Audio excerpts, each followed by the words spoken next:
क़यामत के दिन जब सच्चा मालिक पूरा सबके हिसाब किताब करके अच्छे को अच्छा और बुरे को बुरा बदला देगा, तो उस वक्त पछताने वाले कहेंगे कि ए मालिक, तूने हमें बहुत कम चांस दिया, फिर से लौटा दे, अब जाएंगे तो सही करेंगे। और हमारे पास तेरे ज्ञान और ईमान की बातें कब आई, किधर आई, कौन फैला रहे थे, कौन बता रहे थे। कुरान मेरे घर पे भी रखा हुआ था मालिक, तेरी किताब मेरे पास भी थी, लेकिन मैंने ज़िंदगी भर उसकी तरफ ध्यान नहीं लगाया, मैंने उसके लिए वक्त नहीं दिया। और ये ज़िंदगी की आखिरी घड़ी आ गई, मौत का फरिश्ता आ गया। बला कद जाअत का आयाती, क्यों नहीं, हमारी आयतें तो तेरे पास आई थी। और तू कहेगा ये आयतें, ये किताब लक़द जाअनी, ये तो मेरे लिए आई है। उस वक्त कहेगा, ये जुमला अगर आज कहना चालू कर दे, ये ज्ञान की बातें, ये ईमान की बातें, ये कुरान की बातें मेरे लिए, स्पेशली फॉर मी, ये तो मेरे लिए आई है। दूसरा अगर पढ़ता है, नहीं आता, नहीं समझता, इसके ऊपर नहीं चलता, तो ये उसका मामला, ये तो मेरे लिए है। बला कद जाअत का, तेरे पास आई थी। ये कायनात की हमारी निशानियाँ तुझको दिख रही थी, दिन रात देखकर तू अपनी आंखें बंद करके दुनिया की तरफ भागता था। और इन्हीं आयतों की बातें करती हुई नबी रसूल पैगंबरों की किताबों में हमारी बातें थी, कुरान में थी, वो भी हमारी आयतें निशानी थी। और ये कायनात में फैली हुई सारी आयतें निशानी तेरे बदन में, तेरे सफ़ेद बाल तेरी मौत का इशारा दे रहे थे, लेकिन तू भूला हुआ था।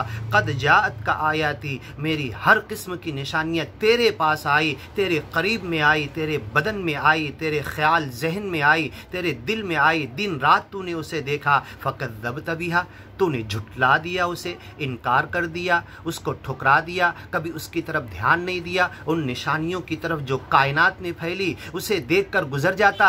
अल्लाह की बनाई हुई चीज़ें, चाँद, सूरज, तारे, ज़मीन और आसमान की बड़ी बड़ी चीज़ें देख के निकल जाता, कभी बनाने वाले की तारीफ़ नहीं करता। और इंसान एक छोटी सी कंपनी कोई चीज़ बना कर लाती तो उसकी तारीफ़, उसकी भलाई, उसके ताल्लुक़ से लोगों को प्रोपेगेंडा करना शुरू करता कि तो सच्चे मालिक की तारीफ़ का हक अदा तूने नहीं किया, इन आयतों की ऊपर गौर व फिक्र करने का हक तूने अदा नहीं किया। वस्तकबरता, तेरी पूरी ज़िंदगी गुरूर, घमंड, तकब्बुर, अकड़बाजी के साथ गुजरी। वकुंत मिनल काफिरीन, और तू काफिर की तरह जिया, इनकार करने वालों की तरह जिया, झुटलाने वालों की तरह तेरी ज़िंदगी थी।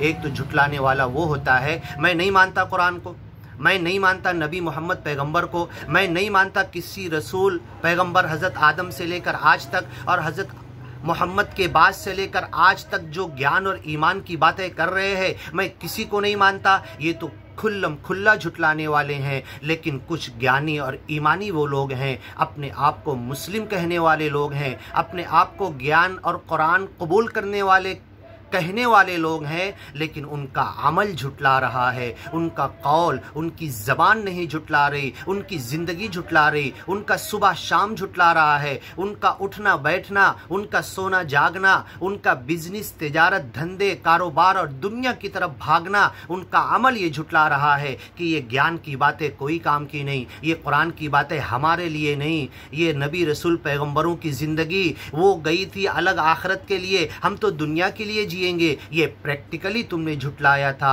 फ़कज़्ज़बत बिहा वस्तकबरता, तूने झुटलाया, तूने अकड़बाजी की। वकुंत मिनल काफिरीन, और तू काफिर था।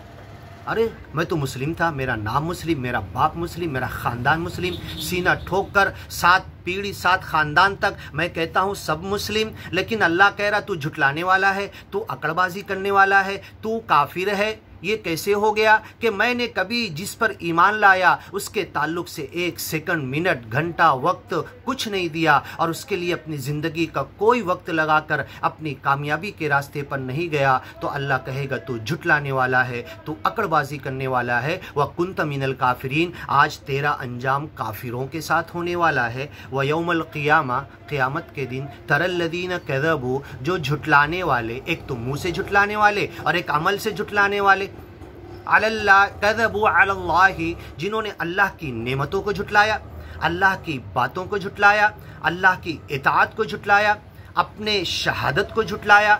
जो कलमे शहादत, कलमे तैयब उसने पढ़ा था अशहदु अल्ला इलाहा इल्लल्लाह, मैं गवाही देता हूँ कि वो अल्लाह एक है, और एक अल्लाह की गवाही के लिए कभी खड़ा हुआ नहीं, एक की भी दुश्मनी मोल ली नहीं, एक तब भी वो गवाही पहुंचाया नहीं, मुंह से बोलकर बैठ गया। गवाही तो भरे कोर्ट में दी जाती है, गवाही तो भरे पब्लिक और आवाम के सामने दी जाती है, गवाही तो पूरी दुनिया के सामने दी जाती है। ये कौन सी गवाही है, ये कौन सी शहादत है जो हमने पढ़कर मुंह में लेकर और अपने मुंह से अदा करके कुरान में पढ़ के हमारी गवाही ख़त्म हो गई, और इस गवाही का कोई प्रैक्टिकल कोई नतीजा नहीं निकलने वाला, हमने प्रैक्टिकल कोई करके नहीं दिखाया, तो ये गवाही कैसी है, झूठी है कि सच्ची है? कज़बू अलल्लाह, तो ऐसे झूठी गवाही देने वाले वुजूहुहुम मुस्वद्दा, उनके चेहरे क़यामत के दिन काले होंगे। अलैसा फ़ी जहन्नम, क्या जहन्नम के अंदर मथवल लिल मुतकब्बिरीन, ऐसे अकड़बाजी गुरूर घमंड तकब्बुर करने वालों के लिए क्या कोई ठिकाना नहीं है? और आज भी जब ज्ञान और ईमान की बातें ज्ञानी और ईमानी के पास लेकर पहुंच जाओ, जो अपने आप को मुस्लिम कहता है उसके पास लेकर पहुंच जाओ और उससे कहो कि भाई चलो इस ज्ञान और ईमान के लिए कदम उठाएंगे, लोगों तक पहुंचेंगे और इस ज्ञान और ईमान को पूरी दुनिया तक पहुंचाने की कोशिश करेंगे। आज तक दुनिया में 5, 7, 10, 12% लोग ज्ञान, ईमान और कुरान की तरफ आए हैं। इस ज्ञान, ईमान और कुरान को पूरी दुनिया तक पहुंचाने के मिशन में हिस्सा लेंगे तो ये अकड़बाजी करते हैं, मजाक उड़ाते हैं, हंसते हैं, ऐसे लोगों का साथ नहीं देते। अलैसा फ़ी जहन्नम, तो क्या ऐसे लोगों के लिए जहन्नम में मथवल लिल मुतकब्बिरीन, ऐसे अकड़बाजी करने वालों के लिए क्या जगह और ठिकाना नहीं है जहन्नम में? जवाब दो।